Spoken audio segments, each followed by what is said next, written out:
Hello everyone, আজ আপনাদেরকে দেখাবো কিভাবে গিট ক্লোন করতে হয়। তো গিট ক্লোন করার জন্য আমি প্রথমে আমার এক্সিস্টিং যে কাস্টম ফোল্ডারটি রয়েছে এটা আমি ডিলিট করে দিচ্ছি। তো ডিলিট করার পরে আমরা এই odoo 18 এর ফোল্ডারে চলে যাব। এই ফোল্ডার থেকে আমি আমার টার্মিনালটি ওপেন করে নিব। আমাদের চ্যানেলের অলরেডি একটি গিটের প্রোফাইল রয়েছে, যার লিংক আমি ডেসক্রিপশন বক্সে দিয়ে দিব।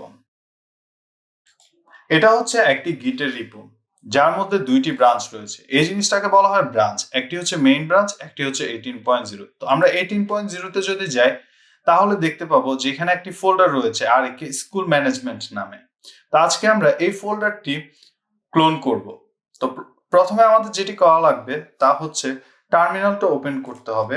যে টার্মিনালটা ওপেন করেছি এখানে আমরা লিখব sudo git clone -b। এখন আমাদেরকে একটা স্পেস দিয়ে ব্রাঞ্চের নামটি লেখা লাগবে।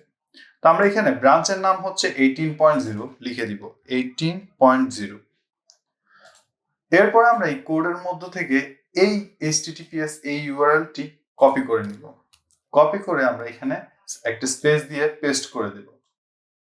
এরপর আমরা এই ফোল্ডারটিকে কোন ফোল্ডারের ভিতরে রাখতে চাই সেই ফোল্ডারের নামটি দিব। যেমন আমি কাস্টম ফোল্ডারের ভিতর রাখতে চাই, তাই কাস্টম দিচ্ছি, দিয়ে এন্টার দিয়ে দিব। যেহেতু এটি একটি পাবলিক রিপো তাই অটোমেটিক এটি ডাউনলোড হয়ে যাচ্ছে।